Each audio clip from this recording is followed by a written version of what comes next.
Listen, it's your choice. If you are worried about your staff sergeant or your superiors in general frowning upon you, shame on them. This is for you too then.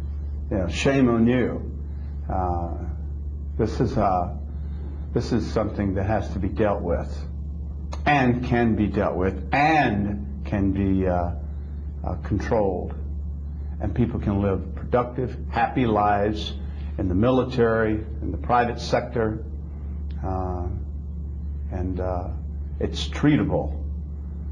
You know, that's the key.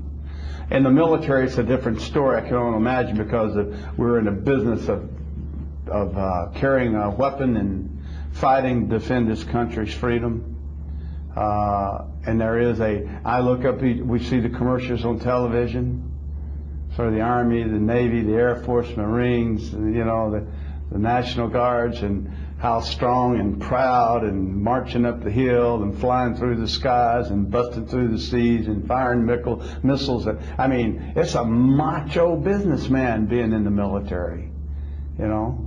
I mean, and so that's a real issue that they have to get past. I am a football player.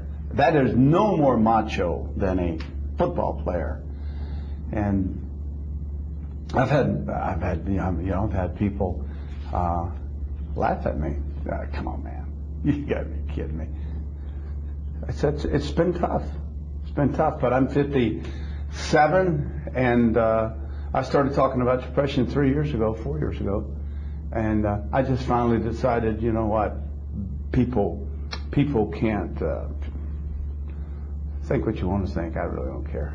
Yeah, you know, I think it's important for people in the military to know that it's okay.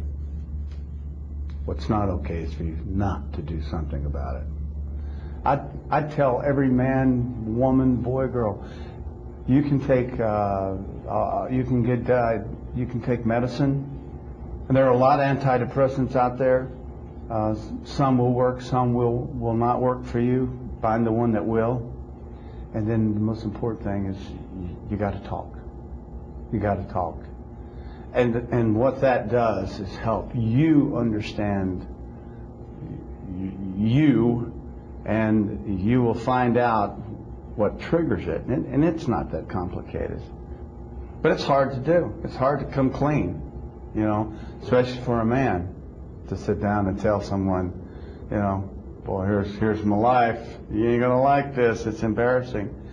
But those that do it, those that really have the courage to do it, are the ones that get the reward and get the help.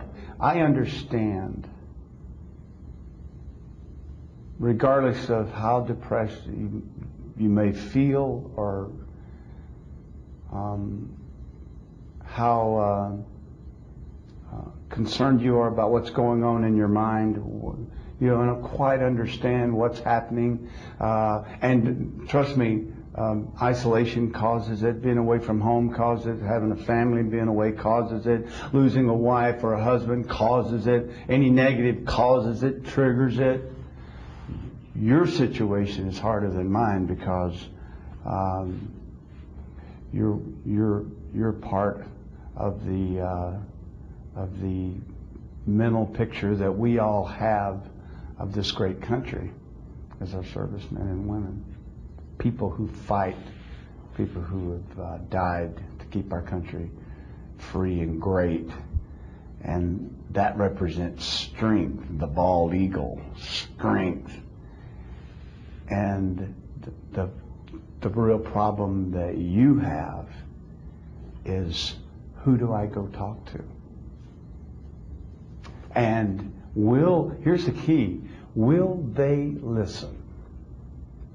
Or will we have some hot sergeant jump in your throat and go, "Why, you panty waist, get your..." I mean, I can hear it. You know, is that really what it's going to be like? And that's only for you to understand. I don't.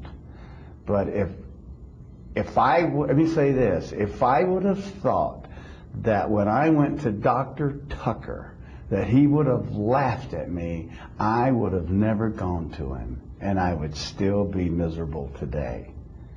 You've got to be able to trust the people that you go to with your problems, that they will understand and help you get help. And that is a tough call. And if you feel as though the world's falling on your shoulders and you just don't quite understand it, listen, just go see somebody. Go see your superiors. Tell them whatever the proper chain of command is and get some help. And you know what? I would rather people laugh at me and point fingers at me, but I'm the one that's showing the courage here. And do that. Do it for yourself and for your family. And because what you're doing is tough enough when you're healthy. So it's not you, and you can get help. So seek that help, get happy, and come home.